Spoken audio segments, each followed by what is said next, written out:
This is 365 Sports, powered by Sikkim365.com. Welcome to the Triple Option. Here's your host, Paul Catalina. Alongside Steven Simcox, who we did not get to see last week. It was a terrible bummer. Garrett filled in very nicely for you, though. Oh, good job, Garrett. Yeah. It was, but we have determined Royden Ogletree is here on Tuesdays. He's very much taller than me. Garrett is very much taller than me. When we go to the one shot here, Garrett can go to that shot. Yeah, see, you and I. This is all messed up. Okay. Yeah, but we're good. Yeah, you and I on the one shot, like of the that's or the two shot. I'm sorry. We're about you're a little taller than me, but we're similar. We're not basketball freaks like giants. And so I kind of have said that, like, when there's a tall person over there, we're just on the split screen. Yeah, Chris Allman, I think he's over 6 feet tall. Yeah, he doesn't tower over people like us. Yes, but it's noticeable. Yeah, but it's not as bad when Chris is here. So, but yeah, Royden was here yesterday, and I really noticed, like, my gosh, we look like, honestly, I said yesterday on the show, we look like Legolas and Gimli. You should put a Craigslist ad out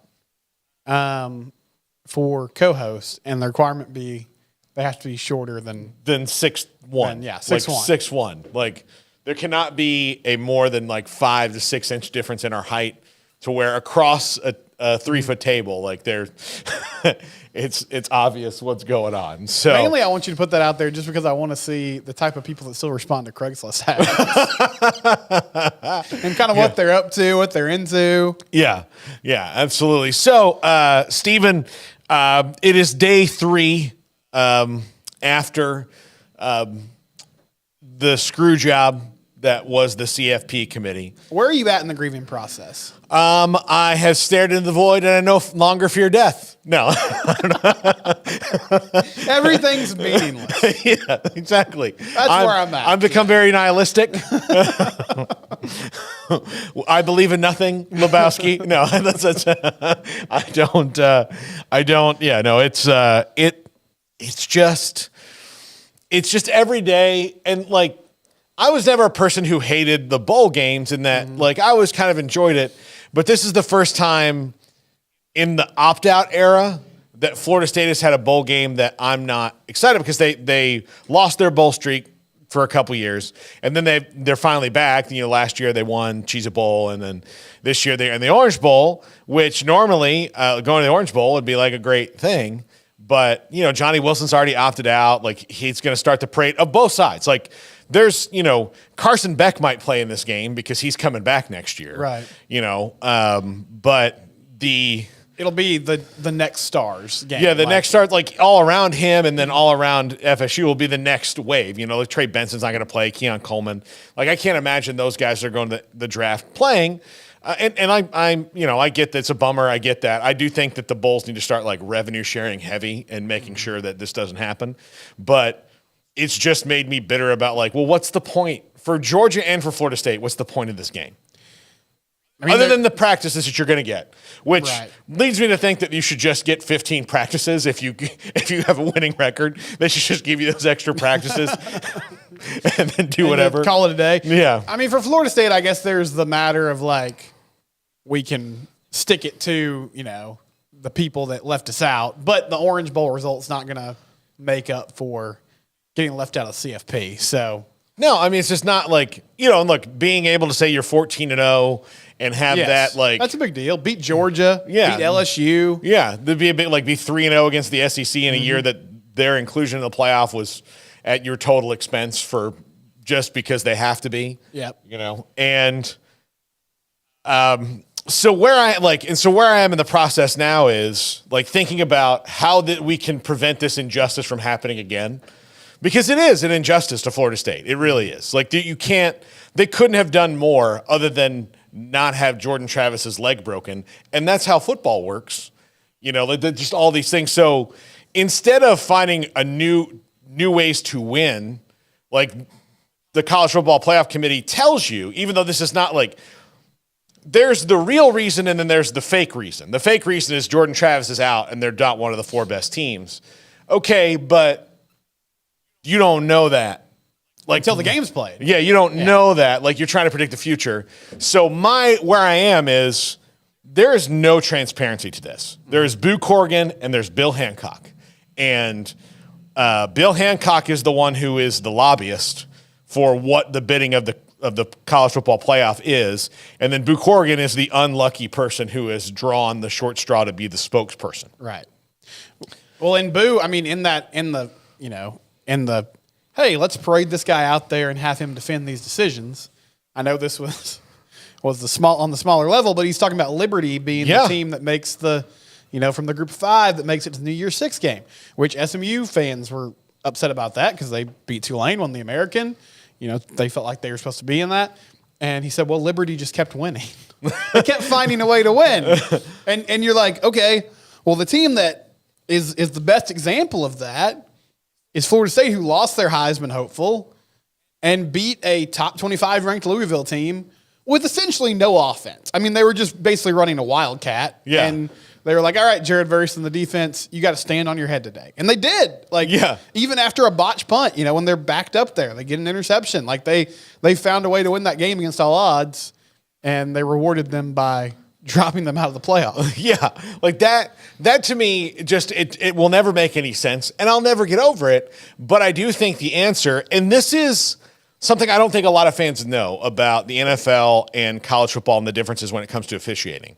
So in the NFL, after a game, the white hat has to walk into the press. It's one-on-one, and there's a pool reporter, and the pool reporter asks them questions, and he or she will go around to the rest of the beat writers and say, hey, do you have anything specific you want me to ask, Sean Hockley, and then they'll go through and, like everybody has the same questions, but tell me about the pass interference call in the third quarter. Tell me about this. And they have to answer what they think. And then the NFL will respond to the more controversial things, as you know. In college football, because I know there's security concerns, but I mean, this would not be that. They'd already be in the tunnel and they'd be in the room. But the officials are like brought in, brought out, and there's you have no transparency for things, and then teams will protest things, or teams will send things to the NCAA or the conference, and the conference will respond and be like, oh, well, they did in fact make a mistake, and we were wrong. Sorry, heat of the moment. But at no point is there any accountability for that or transparency as to why in the moment, and I think that helps. Like at least you give yourself a paper trail of like, here, we've addressed all these things. The college football playoff, like they have this committee of people, and you can't talk to any of them ever about why they made the decisions they made. They're signing NDAs on this, so they can't really talk about it. So you get like outside of like leaks to the media, which are, you get a Heather Dinich article, which Heather does a good job, but she is ESPN's person that's just there to cover. And then they're only going to, knowing that she's there and that she's going to write this article, they're only going to leak the stuff to her that they want out. Yes. Not here's how the debate went. And I would like to know how heated it got. Like, how many, you voted 5 or 6 times. Okay, well, what was who said what? I would like to know these things. What was the reasoning? What eventually tipped the scale? What made the person that was in Florida State's camp finally say, okay, it's Alabama instead? Yeah. This isn't a jury trial. It's not like they don't have those. They don't have to be sequestered. That's not what they have to do. You could, say and I think it would be better to hear everybody defend their decisions and be like, look, it was an 8-7 vote, and this is what we decided. Yep. But that's not really what's going to happen, because then you have to ask each one, and then you kind of start to find out what directives they've been given. And the directive clearly was, or the overarching thing was, the SEC is just better. The SEC is just better. The SEC is just better. Well, it's been better for a long time. Well, it doesn't matter a long time. We're talking about now. We're talking about today. Today, in 2023, the SEC was maybe not their best year ever. Mm-hmm. They're pretty much kind of like everybody else. And every conference has a couple of elite teams, and every conference has a bunch of other kind of teams to varying degrees. And, this was not the heyday of the SEC, but that was not taken into account. So at its bare bones, all of this is a television show, right? It's entertainment. We trot everybody out there. They do like 30 minutes on the different possibilities, and they reveal it. What about, Paul, Survivor-style voting last weekend? Yeah. Everybody walks up there. They got to write down with the little felt pen. They show it. They show it. We see a few, like what they do. You know, they do the camera work and do the editing to show you, okay, this person voted for Florida, this person voted for Alabama. And then we bring in Jeff Prost.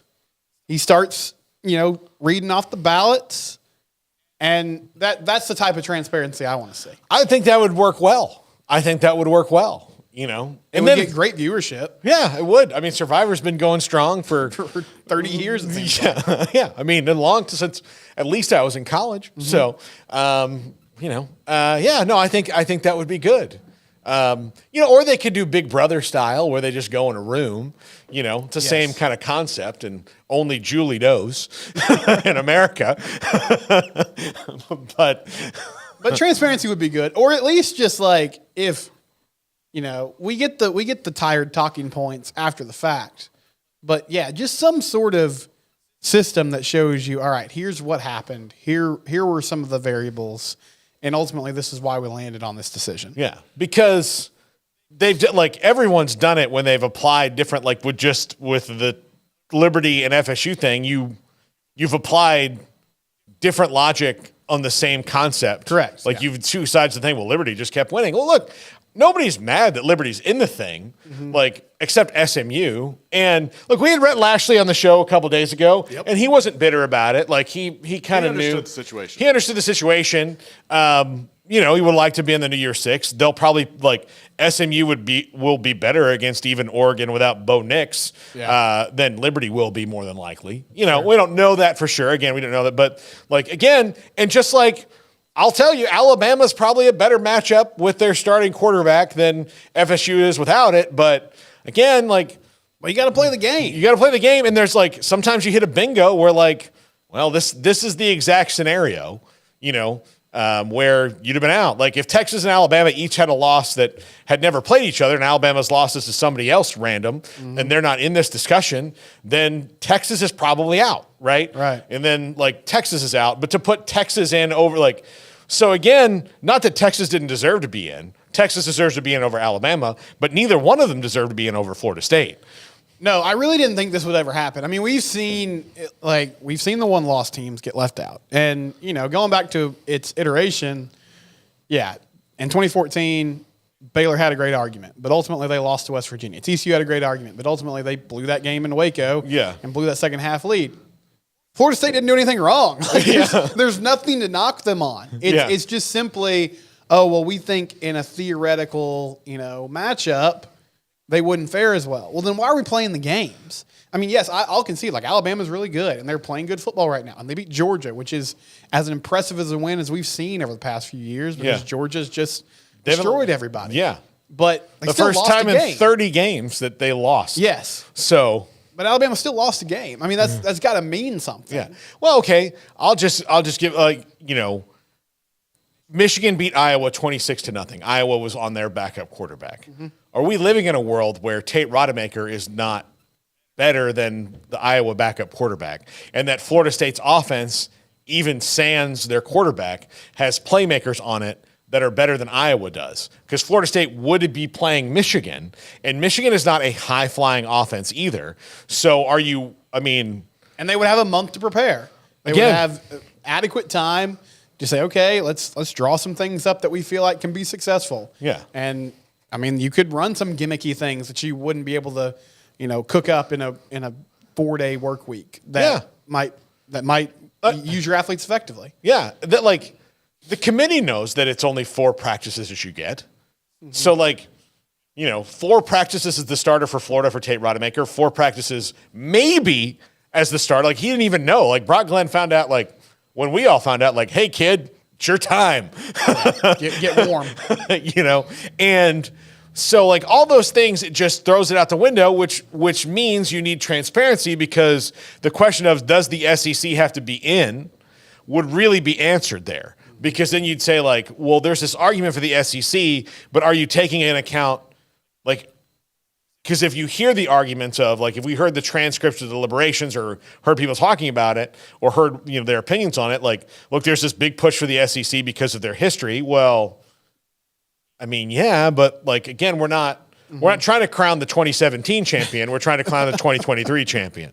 Like, let's talk about this year, and then maybe some of that stuff can get filtered out. And the reason I worry about it is not because an undefeated team would be left out in the 12-team playoff. That's not going to be a problem. Right. That team's going in. This is another reason why they thought they could do this year, to make sure the SEC was fed, and then somebody's a victim and like, well, next year it's not going to happen. Next year So will be different. we've already solved the problem. And it was kind of your fault, ACC, for doing the alliance. So, RIP to the alliance. yeah. So they have all those things that they can do, but now, like, what happens when it's a 10-2 ACC? Like, Clemson is 10-2 and Ole Miss is 10-2. Are they going to tell Clemson no now? Are they going to tell North Carolina no at 10-2? Because North Carolina's not been in the postseason as deep as. Right. I mean, Yeah, you're always going to have this problem. And I mean, honestly, 12 is better than 4. I'm a math major. Yeah. I know numbers pretty well. But yes, you're still going to have those debates. And I mean, it's the hard thing about college football. There's so much variance in schedules, right? And so, yeah, are you going to leave out Clemson? But I literally thought this wouldn't happen to a school like Florida State. Because what we heard for so long was, well, it's all about money and TV ratings and all those things. Well, I mean, Florida State's not going to hurt you in any of those things. Like, yeah. They'll do fine. Their fan base will travel. Michigan, Florida State would get great eyeballs. Florida State in the national championship game against Texas or Washington would do great numbers. It was just simply about getting the SEC in the mix. Yeah. Because they had to. Yeah. And it's distressing because, all 4 of the teams, like, and the other thing is that, like, I would like to hear if you, like, applied the logic. Okay, so Washington and Michigan and Florida State are the undefeated teams. If J.J. McCarthy or Michael Penix got hurt in the championship game, would you have excluded them? Or is it because you don't have as much, like, 2 games of tape with the backup quarterback that you wouldn't have? Because if Jordan Travis is going to, like, and here's the other thing, even if they didn't have that, if you're like, well, Florida State's a different team without Jordan Travis. Well, like, Michael Penix got hurt in the 4th quarter. Like, but we don't know that. Well, then you have to put them both in and see, like, Well, it's not like Florida State won 3-0. I mean, they scored a few touchdowns. Like they won by 10. Like, look, they won the last 2 games by 9 and 10, and like, they moved the ball a little bit. Yeah, I mean, they did. Like, it wasn't glory. It wasn't. They had a 40-point-a-game offense before Jordan Travis got hurt. The defense was the same. Like, I think people weren't noticing the defense because you didn't have to. You're like, you're distracted by the juggler. You're like, oh wow. But yeah, it is. It is, and we've talked about it for several days. And I know that I'm very biased when it comes to this, but I do I think it's a real issue going forward. Of okay, if it comes down to, okay, let's just say it comes down to Missouri at 10-2 and Oklahoma State at 10-2. Are they going to take Missouri because Missouri's in the SEC? Missouri's not even a long tenured SEC team. They have no history in that league. They still don't feel like an SEC team, even though I know they are. Yeah. Like, so are you going to do that? I mean, more than likely. I mean, they did play for an SEC championship once, so they. Oh yeah, so there's that. Right? There's that. They'll have that. Well, this team was, early on in their tenure, they were an SEC championship team. They got roasted in that game, if I remember. But it happens. Maybe they would just debate. They did. Maybe they would just debate who's a weirder coach, Mike Gundy or Eli Durkowitz. Let's just decide this based on who we least or rather like to have a beer with or something. I like, what are you going to do? So, like, and this is an issue to me for the Big 12 and the ACC to confront, because they're going to have to say, like, hey guys, like, let's not do this again. Yeah. Like, it's going to happen to a 13-0 team. Well, if it can happen to a 13-0 team, it can very well happen to a 10-2 or a 9-3 team really easily. And be like, well, you're like, you each have 3 losses. They're probably, like, especially the way college football is going, those 3 losses are probably going to be the same. Like, there might be a year where one team's 9-3 and they've lost to 3 teams that are in the playoff, and the other team's 9-3. You're like, guys, what are you doing? Like, Yeah, you lost to Jacksonville State. And Yeah. How did you? Yeah. Like, I mean, I appreciate the 9, but the 3 just are putrid, So we can't do I get that, but like most of the time in your conferences, it's gonna be pretty even. it's going to be pretty even. Like you're going to be totally splitting hairs when it comes down to the worst loss, unless like your losses are to Alabama, LSU, and Georgia, and you're like, well, they're going to have to play those teams again anyway. But let's throw them in there. Let's throw them in there because they're all close losses, and this one lost to Stanford and Maryland and Duke. Okay, well that's a little bit different, but. Yeah, most of the time it's going to be like, oh, you lost to a team that's probably right there with you on a 1-score game, and you lost another one because you had 2 offensive linemen out, and you had another kind of fluky one. Like that's how 9-3 seasons go. Yeah, and what are you going to do with like Penn State? Which right now Penn State's only purpose is to lose to Michigan and Ohio State, Yeah. and beat everybody else and make those wins by those 2 teams look better. Like that's their only function. Yeah. It's just all right. We're gonna play well against Iowa and everyone else, and then we lose to Michigan and Ohio State. We finish 9-3 or 10-2, and that's our season. They're essentially the cholesterol pill of the Big Ten. We're like, look, they're not going to keep you from having a heart attack, but it's going to help. Yeah, it's going to help. It's going to help. Make you feel better. Feel better. Like you'll be all. You've got a better shot if you take Penn State. It's fine. You'll be better Just off once a day once a day Penn State. Yeah, that's what they are. And so, yeah, I mean, and I do think if you've noticed that they hired Andy Koltanecki from Kansas because they're like, well, we gotta go get some. Yeah. We maybe and the committee's also said that offense is what we want. So, it's also a terrible thing to Iowa. Now Iowa is the outlier of all outliers in that they have defiantly done this. Kirk Ferentz has decided this is how he wants to play. Yeah. He just wants to win games like this. He's probably not going to beat, teams with athletes, but whatever. Yeah. Well, and he won't be able to do it anymore. And the message has been sent this is where it's going. The conference is going to get different, so they can't just rely on the Big Ten West that's all built for snowball, right? They can't do that anymore. So things are changing. But it is a stark part of the reality of what this is. We had Tim Brando on the show, as we do quite often, yesterday, and he was like, look, it's corrupt. And I would love to be able to back off that and be like, well, Brando is a bit of a firebrand, but he's not lying. He's pretty spot on. He's pretty spot on.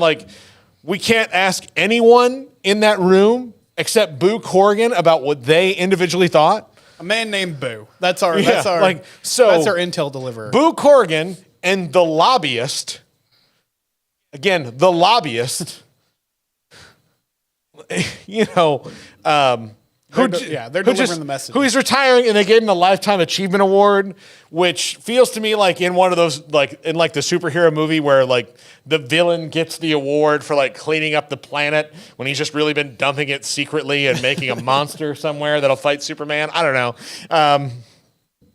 But yeah, so those are the only 2 people you can hear from at all. You can't hear from anybody else's individual opinion because that would form our okay, well, all right. I mean, if that's what they all believe and they're the experts, but, I want to hear what Gene Taylor had to say about it. Yeah. That way I would know. All right, well, this is where the debate went. I may not feel any better about the final decision, but then it would allow other narratives to get in there. And another point that Tim Brando made was Greg Sankey spent all this time getting out in front of this, and Jim Phillips just was no, we're going to be undefeated. They're not going to take us out. Hey, look. I signed a deal with ESPN that goes through 2075. Yeah, everything's good. Hey, look, there's Greg on TV again. Wonder what he's talking about. Hey, Marjorie, you think we should call and get on ESPN? No, I don't want to do it. Why are there a bunch of people outside my house with property and Nick Saban shirts and guns? I don't know. I love living in Charlotte. The weather's lovely. Go Hornets. Yeah, I mean, that's just kind of how I feel he was. And then, there's the other school of thought is oh, Florida State wants out of this league. I'll show you how badly you want out of this league. When they call up and go, hey, where were you? Like, busy. This is what you get. Creating your exit ramp. That's what I was doing. But and then, that's exactly what he did. And look, for better or for worse, this is going to accelerate that because the people who are on the side of Florida State leaving the ACC at all costs now have their, because this is political, right? Yeah. And so why you vote should have to make sense. But as we know, especially through recent history in this world, it doesn't. When do the mail-in votes come in? Are those landed yet? Exactly. So, I don't know. When we come back, how do you win in the transfer portal? I'm very curious to this. Steven and I, as fans, have very different experiences with transfer portal built teams. Mm-hmm. My transfer built team was 13-0. Stevens was 5-7. So there are clearly different ways to do it, but with it being transfer portal season and big transfer portal names switching, how do you do it and how do you do it effectively? This is 365 Sports. If your business is like most, you need things done quickly. But if you're still tying your critical applications together on multiple shared public networks, you've probably been feeling the slowdown. And that's no good for business. A private UPN fiber network can get you and your business moving at the speed of light. Whatever you need, we can build it. Internet, Metro Ethernet, Waves, dark fiber. We deliver custom private networks and are focused on business customers only. Our next generation 100% fiber optic infrastructure offers you low latency and ultra scalable bandwidth with speeds up to 100 gigabit to run your critical applications. Your connection won't be limiting your performance anymore. It's diverse and scalable, so it can grow and change as your business grows and changes. And with a secure carrier-grade private network, you'll have all the reliability you need. Contact UPN today to learn more. Fast just got faster. This is 365 Sports, powered by Sikkim365.com. Welcome to the Triple Option. Here's your host, Paul Catalina.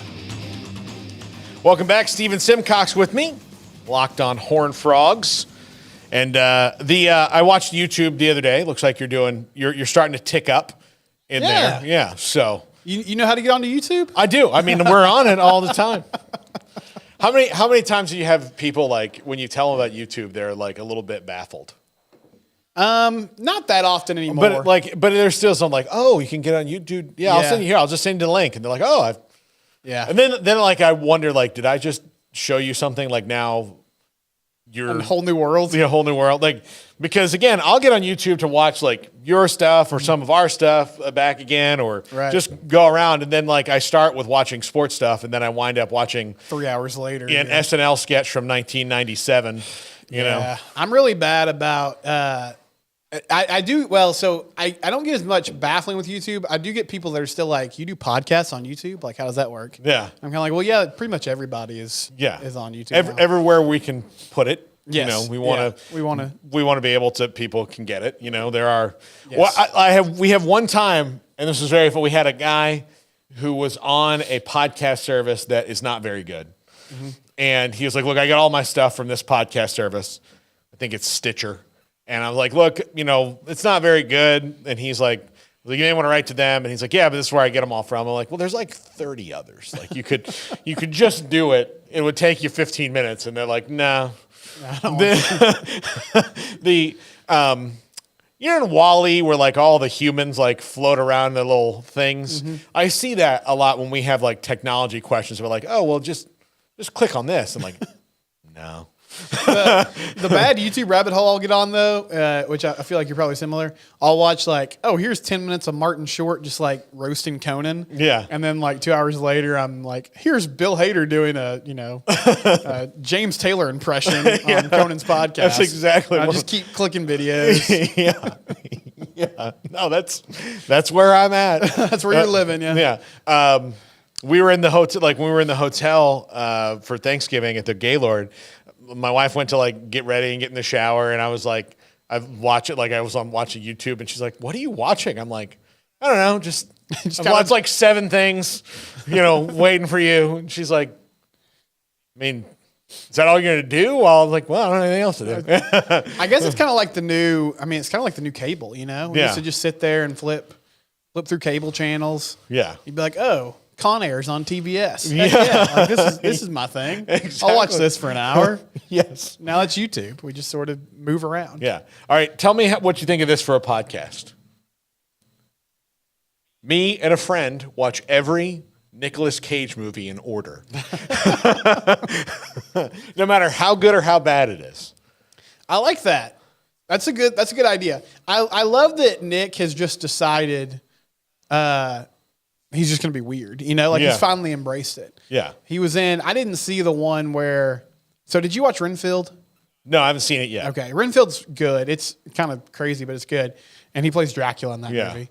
And then there's that one where he's like, plays himself. Oh, it's so good. Is it? Okay, oh, it's I haven't watched that fantastic. yet. It is one of the funniest movies of the last couple years. It Really? is Okay. so funny and it's so good. Yes. The Unbearable Weight of Massive Talent is the Yes, okay. Yes. Yeah, it is so good. I love that podcast idea, though. I would say you could call it In the Cage, but I think that's what Andy Samberg called his his Weekend Update segment when he did his Nick Cage impression. So I'll call it Out of the Cage. Out of the I don't Cage, there you go. but no, but anyway, that's all. That's our small talk segment for today. I need to sell that, like small talk. Brought to you by the water cooler company. But so Steven, the transfer portal hot and heavy right now. We've already got some movement here and there, and I think next week is going to be like a huge here's where guys are going week, and you're going to hair's going to get thrown back on that quite a bit. But start to take focus. Yeah. It is an interesting new tool to build a roster with. TCU was going, they were going to have to, they were put in a position after last year where they knew they were going to have to because that roster was full of veterans and seniors and was going to get cleaned out just through graduation, not even portal stuff. Before people started transferring, NFL and graduation was just going to clean it out. It was all veteran guys. They were all out of eligibility. It was a lot of COVID guys. Yeah, COVID gone. So they're going to have to build through the portal. They went Alabama heavy for sure. With 3 guys, right, from Alabama. Yeah, 3 guys from Alabama. 3 guys from Alabama. They got a guy from LSU. They were going and everybody thought, but it particularly JoJo Earl, Jack Bech, didn't really flash. I don't know about Brockermeyer and how he graded out, but he ended up hurt. So he ended up hurt. So then, that wasn't a thing, and they wind up 5-7 and missing a bowl game the year after the best season in school history. So, did they do it the wrong way, or was this probably maybe coming no matter what? Well, I think they did things the wrong way to a certain extent. So let me ask you a couple questions about Florida State. The O-line this year, was that a lot of returners? Was that portal heavy? They had Casey Roddick was a portal guy. Okay. Jeremiah Byers was a portal guy. Oh, they're all portal guys. That I think Robert Scott was I want to say an original commitment. They've been for 2 years. Yeah. Building through that on the offensive line. And then what year are we in Norvell? Is this year 5? This would be year 4. Okay. So part of the challenges they ran into, one, that class that just graduated, Max Duggan, Quentin, Kendra, all those guys, that was a really great class that stayed through and just kind of caught fire when Sonny got there. The 2 classes after that is what I would call a Gary Patterson honky-tonk tour. Okay. Where my guy was just kind of playing guitar in the off season and enjoying life, not really worried about roster building apparently. So they had a lot of players that just transferred out when he got fired, 1. Yeah. But then 2, even the guys that stuck around, they didn't really hit on. So they were having some roster holes. The O-line and D-line were not as good this season. But I think where they went wrong, Paul, and this has kind of shifted my perspective on the portal. You're right. They went after a lot of guys, and they were mostly young guys, but JoJo Earl, Alabama. Yeah, with 3 years of eligibility or something 2-3 years. Yes. Yeah. And you can build. Yeah. That's a good strategy. It's a good strategy, but it's not – a lot of those players were Power 5 guys that kind of washed out. And the hope was, they'll just get more opportunities at TCU and they'll step up and they'll be great. But that didn't really happen. And some of that was injury based. Like Jack Besh was never really healthy. Dalen Wright, who came over from Minnesota, again, kind of struggled with injury. But I'm wondering now, and I have this theory. I think I've kind of come to this conclusion. I feel like, honestly, if you want immediate impact players and you want to build quickly, you need to target FCS kids, Group of 5 kids, Ivy Leaguers who played a ton of snaps. Like just guys that have played a lot of college football. Jared Verse. Yes. Well, Jared Verse was kind of he hadn't played a lot, but like he was, look, he put on some weight and he's a D1 player now. That pipeline. Yeah. Because, a lot of the people TCU targeted. Cameron Ward. Yeah, Cam Ward, right? Yeah. They thought they were going to have this uptick in production with more opportunities. It didn't happen. And, we even saw this with like Shooter Sanders. And, of course, Colorado eventually fell off the face of the earth. But he played a ton of snaps at Jackson State, right? Like Travis Hunter, same thing. Now, Travis Hunter is an unbelievable talent. But bottom line is they were guys that at least have played college football, kind of understand. And Shedeur Sanders, if he had not gone to Jackson State with his dad, he wasn't going to be in the Power 5. He was going to be at SMU or somewhere like that. That was where Shiloh was at SMU, right? Shiloh went to South Carolina and then transferred to Jackson State. Yeah, so Shiloh's at South Carolina. Shedeur, I think, was SMU was his. He was looking at SMU. Yeah. So he would have been in the Power 5, and because coaches misevaluated him, right? But that's where I agree with you. I do think that like finding that group of 5 guy that can be he might even be a star on your team, but he's a star on the G5 team. Yeah, and he might be a star, but like he's a really good player for you that's better than the washout kid that you didn't hit on. Right? The kid that just wasn't to that level. Like they need to switch places. Yeah. Like those are the things. Yeah, I kind of like there are some guys in the portal right now, some G5 guys that I think are going to be really, really good. Like are they going to be Cam Ward? Who knows? Like, and like he's not won a whole lot of games, but like he's put up big numbers. But you got Grayson McCall, who's played forever. Like, I think every quarterback in the MAC is in the portal. It seems like so anybody who put up good numbers. So I think that's a strategy, and I feel like I should say if you're not like, of course, everybody knew Keon Coleman was going to be great. Yeah, Florida State went and got him. So if you're not in the mix for some of those, just can't miss. Like, we're going to have to go to the collective and pony up money. And that's the strategy. But like with most things, it starts up front, and I feel like. One big issue with portal building, Paul, and you can do it. It might take some time, but it's hard to find offensive linemen that are good and that can step in and play. And then with that position group, you have to have chemistry. Like you have to have 5 guys that are working together and understand each other, or it's just not going to get off the ground. Yeah, and look, I'm just going to scroll through like some of the guys you're talking, like it's group of 5 or Ivy. Like the Ivy League's got 2 guys, Joey Slackman from Penn, and then this Thor. What is his last name? Oh gosh, he's a monster. He's from Harvard.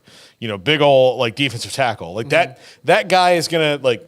Again, is he going to be in Dominic and Sue for you? Probably not. But he's probably better than the guy that you're trying to, You're the 4-star that's rapidly becoming a 3-star. Yes. Well, and if you're going to chase after like Thor Griffith is his name. Thor Griffith. Yeah. So one guy that's in the portal right now that TCU's targeting is Braylon James, who 4-star top 100 kid from Stony Point and Round Rock. Yeah. He goes to Notre Dame. He spends a year there. Finds out like maybe this isn't my vibe. I'm not seeing the field. It's cold up here. Yeah. It's cold. Well, you can go get him, but. If you want him to contribute in 2024, that might not be the best idea. Like, I think that's, okay, we got a project here. We got a guy that we can bring him in. He's got eligibility left. We can get him up to speed, get him to a place where maybe in 2 years he's the dude. But if you want immediate impact, I'm leaning more towards you got to find guys that have game experience. It doesn't, to a certain extent it matters what level, but if they're getting snaps, then that's helpful. Look, I would argue that, and you saw him the other night quite a bit, and he certainly affected the game. Braden Fisk at FSU is from Western Michigan. Yeah. Like, he was the dude, like, okay, now this guy's played a lot of snaps. He's really good. Like, he's going to get drafted, like, like he can come in here and play. Like, those are the kids that you're talking about. And there are quarterbacks in the FCS, not in the group of 5. I'm sorry, that are in the portal and might be ranked behind a guy like Brock Vandegrift, who's going to Kentucky. Saw that, yeah. Yeah. I like that. So, by the way, but like DeQuan Finn from Toledo, Chandler Rogers at North Texas. Curtis Rourke was from Ohio. He looks like he's on his way to Vanderbilt, it looks like. And Vanderbilt, read an article today that they are Apparently they're spending money, huh? they're throwing out change. Taylon Green from Boise State. Those guys will get shots, right? They will be available, and that's maybe somebody that I would want, right? Like this, that look, you've played a lot of snaps. I've got a 5-star coming in here. I just need you a year. Yeah. To do Stopgap this. guy. Yeah. Help us get through this and then we'll go. Yeah. And then, I think like you can get those 1-year hits like Braden Fisk and Keon Coleman. And I mean, there's lots of, Jermaine Burton from Georgia, Alabama, that was a star going to a star, but also it was a guy who is going to play at Alabama for a couple years because he had a couple years of eligibility. So it's the mix of both. And I think especially when you are a new coaching staff, like getting that portal class after the first year, like kind of helps you build like, okay, this is where that first recruiting class where we came in late, like, it didn't really work out. This is where, this portal class, I think, is what at least TCU is Sonny hoping out is like 2 years from now, they're just all good. Yeah. Do you ever see a scenario, Paul, where, and this might be a better question for next segment, but where guys have to stay at least 2 years before they get the one free transfer? Because we see so many players now that come in and it's like they're highly rated. If they don't get playing time immediately, it's just like, all right, I'm bolting. I wonder if that like, because the baseball rule, like I think the baseball rule makes a lot of sense. Like where you are, like you can go out after, like if you don't go in the draft out of high school and you go to JUCO, you have to stay for 2 years. If you go to a 4-year school, you got to stay for 3. Like that way, there's not just this flood of people in and out. But I don't know. Like it's hard to put the genie back in the bottle. It like, is, yeah. That would have to probably be one of those things that's collectively bargained. Sure. And that like, okay, here we're going to give you this money, but we need to make sure that like, we're going to commit get to you this. here for this long, so we're not, constantly doing this. But like when you're a sophomore, like you can go. So we'll see. When we come back, the new subdivision of the NCAA that has been proposed. I'm curious to Steven's thoughts about it. Like, as I've gotten 24 hours out, like, it's going to allow, if it's passed, schools to pay athletes whatever they want. Congress has responded. Chris Murphy from Connecticut has proposed a bill that would, I guess, be in conjunction with this, or, essentially start collective bargaining.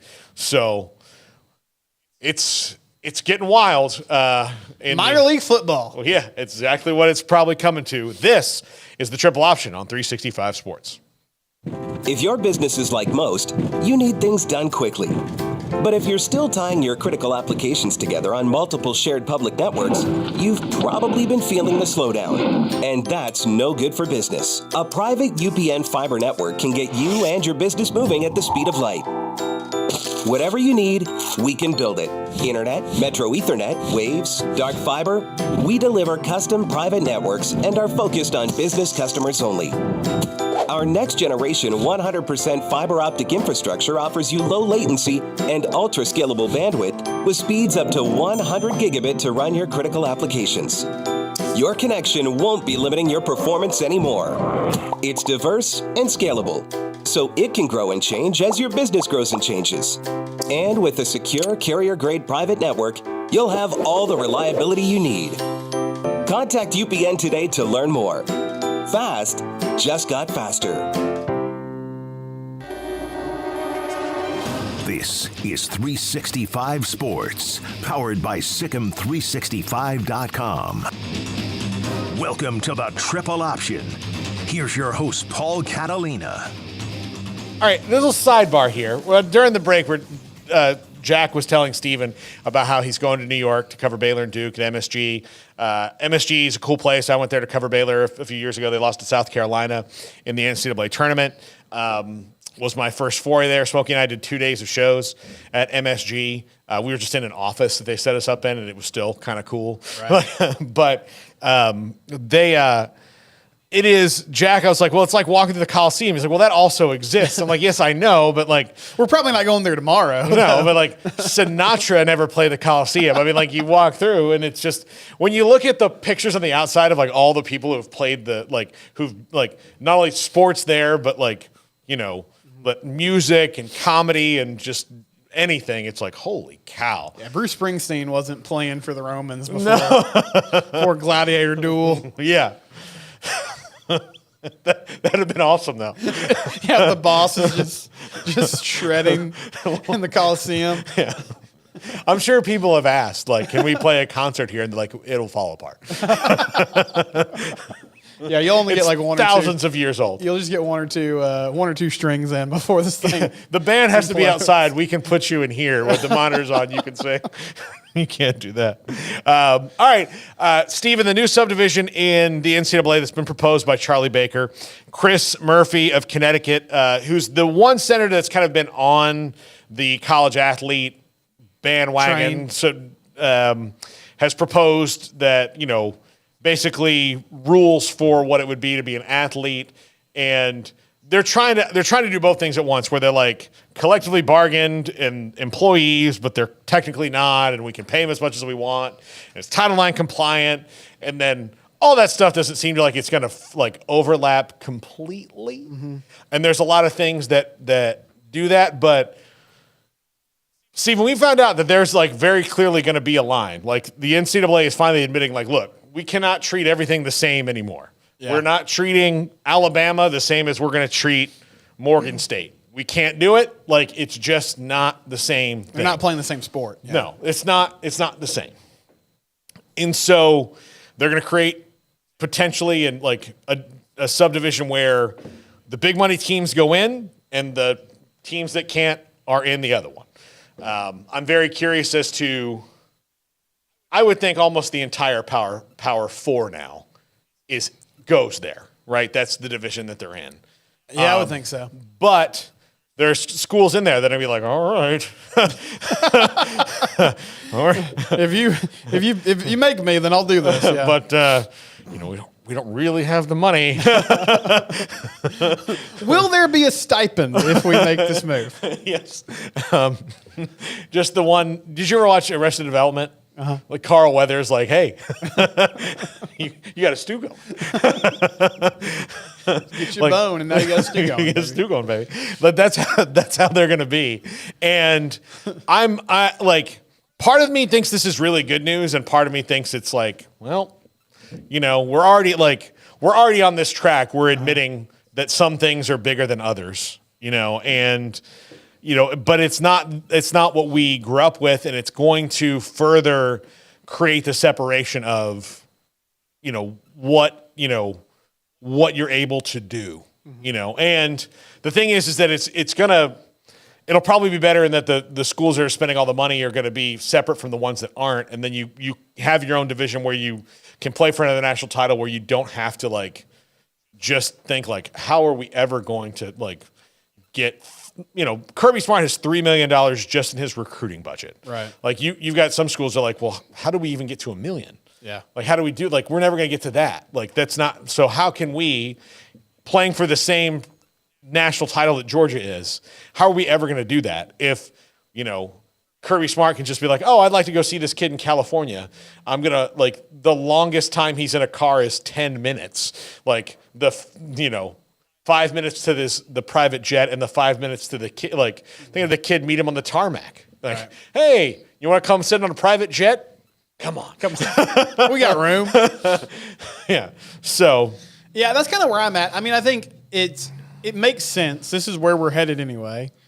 I guess my first question is it really going to be the Power 4, or do we see, a scenario, which we don't know what's going to happen with the ACC, but if the SEC tries to poach Florida State and Clemson, and then the ACC implodes, is it more Power 3? Is it Power 2? Do we just end up with 40 teams in 2 conferences? Yeah.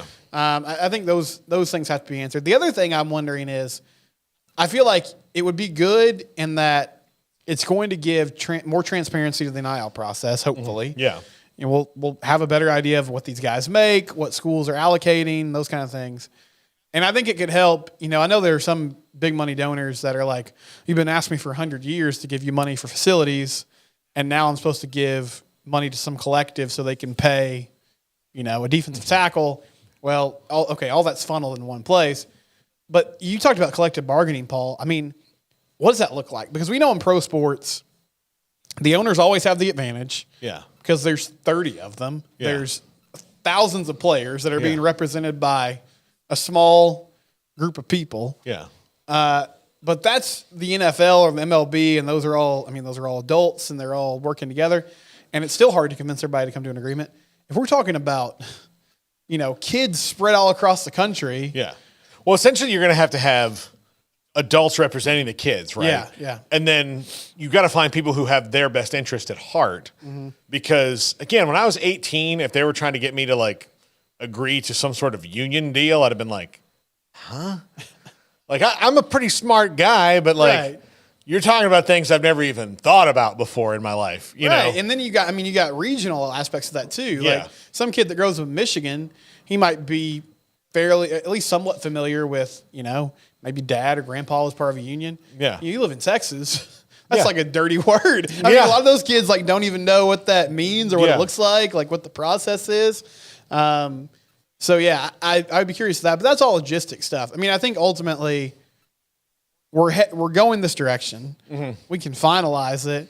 But it just, it sort of plays into what we love about the sport from the standpoint of there's all this news now. Realignment's great to talk about. We love to talk about it. Yeah. But you're also losing a lot of the original charm of Yeah. college football, and this would kind of continue us down that path. Well, yeah, and I think the thing that's stressful to me about college football is that no moves are made for the good of the whole of the sport anymore. Yeah. Maybe this is one of them, but in college athletics, every move is made for the good of the individual institution or conference. So now you can have groups that are working together well, like the new Big 12 seems to be working together really well. But every decision is still made at your level of what's best for me, what's best for you, what's best for that. And then it's not the good of the many, it's the good of the one. And then that's where we get this chaos of, well, you guys can't help me and they can, And honestly, I don't know, we'd have to poll people, I guess, but I don't know for a Fresno State fan. I don't know if this is, hey, maybe we could win an FBS or whatever they end up calling the second division. Yeah. If we win a national championship in that, does that make you happier than never getting to ever play for one? Never play for one, or your best hope being, I hope we have a team with a bunch of seniors one year and we win the Mountain West, and then we hopefully play a Old Miss team that doesn't want to be there, and maybe we win a Sugar Bowl. You know what I mean? Yeah. That's kind of right now. That's sort of the ultimate goal for a Group of 5 team: win a conference title. Of course, it'll change a little bit with the expanded playoffs, but is it more enticing for those fans to be like, all right, we're competing with North Texas and UTSA and schools like that now for the big prize instead of Alabama and Georgia and the traditional blue bloods? Yeah, I don't know, that to me, it's hard to hear that, hey, do you want to win a national title? Well, you can't come with us. You can't do it. You're not ever going to do it here. We don't want you to do it here. We've been trying to tell you for all this time. Now you can win one. So yay. Good luck. So good for you. I don't know. That is a good question. And I do wonder, there might be 5 or 6 schools that are in the Power 5 right now that are just can't do it. Yeah. Can't do it. Or they do it and then they go to every sugar daddy in the world. They're like, hey, look, we absolutely, we've done this because you guys wanted us to. You wanted us to. If we had told you, hey, we're not going to play Mississippi State anymore. Well, it's not going to be an SEC team, but we're not going to play the rival that you like anymore. We're going to just stay down here and we can win a national title. No, I don't want that national title. I want this one. That's what I want. Yeah, and it's really interesting that you brought Vandy in that last segment because they're apparently. Well, the talk about during realignment was up. If the Super League happens, when do you tell the teams that are dead weight in the power conferences, You gotta go. nobody watches you. Like, you've never been good. Well, Vandy probably heard that and was like, oh, okay. Like, We can't just do baseball anymore, fellas. Yeah. We gotta spend some money elsewhere. yeah. Hey, don't we have a bunch of millionaires and billionaires that went to school here? Maybe they want us to be good. Yeah. Hey, do you remember when we were in school and you were in school and we sucked? Yeah. How'd you like that to not be? I'm like, okay, great. Give us money. Well, and it would also be fascinating, and that kind of goes to I know people have talked about relegation and what that would look like, but is there a scenario where James Madison, if they just run the group of 5 for 3 years and pour the money in and raise the money to where they're like, all right, we want to be part of the Big Ten now, or whatever the case is, like put us in a conference, we'll go, we'll play ball, we'll go play and do that. I guess that, that movement is possible, but I'm glad that the NCAA is finally just like it basically took them going extinct to do this, but that they're saying, okay, we'll do what you want us to do now. And then you can make your own rules and then enforce them the way you want to. It's forward thinking. It's the first forward thinking thing the NCAA has done. I said yesterday on the show, like if you told them hey, in the very beginning they drove to games in Model Ts, so like why would we change from Model Ts? It's effective back then. It's effective now. What are you talking about? Like, no. I mean, they had the my favorite the recruiting rule was the bagels but no cream cheese, because cream cheese that's the line, it's a delicacy. So that's the line you can't cross. Georgia's got cream cheese. Fresno State, like they can't afford cream cheese. Are you nuts? What are you doing here? This is an agricultural school. We don't have cream cheese. One time we were doing a radio show and our friend Q went on a rant about Fresno because he wasn't a huge fan of the city. Yeah, no, he hates it. And somebody called me and scolded me and told me that Fresno was one of the main produce providers in the United States. Yeah, it is. Okay. Yeah. That's great. I didn't know that. Yeah. I didn't know anybody would be, ready to defend Fresno's honor, but I'm glad that someone is. Yeah, no, I agree. Yeah, no, but it seemed it was like one of those silly things where are you would a recruit go to Georgia and then say also go on a trip to Georgia Tech, and Georgia Tech didn't have cream cheese? They'd been like, well, screw this place. This sucks. This is no cream cheese. What? Why did you pick Georgia? Oh, it wasn't because of the continued excellence. Yeah. It's just a cream cheese. Free cream cheese. They're calling Paul Johnson back in the day no, it wasn't that you run the triple option. It was just my bagel's dry. Yeah. I mean, just butter? I mean, come on. What am I in a hotel lobby like this? I didn't know you were running the Holiday Inn Express. Yeah. I thought you guys were in engineering school. Yeah. You can't just run out and get one little thing of Philadelphia cream cheese. No, that was, so they have all these, so maybe this is the first step towards a functional rule. It's just going to be such a shakeup. I don't know if people are going to be ready for it. I think a lot of casual fans are going to be surprised and will probably be upset at first. Yeah. But I mean, it's not that different than what we're doing now, honestly. You know how many people in the last couple of years have come up to me and gone, so they can make money now? Mad about it and been like, yeah, but, isn't that good? Wouldn't you want to make money? They were already doing that. Yeah. Maybe not at Baylor, but at other places. Yeah, but they were just, and then there's some people, I remember when the whole canceling the college debt thing, I had a friend who's super liberal, but he's like, no, I don't want that because I had to pay for my debt. I'm like, yeah, but wouldn't you have been no, I'll take the money. I mean, would you have been against it if you were, making the payments? You'd just be mad that nobody figured out that there was predatory lending going on when we were younger, and they have now, and they've stopped it, but we missed it because we paid it off. So, oops, that's how it goes. Just oh, well, I didn't get to make money when I was in school, so I don't want anybody else to make money.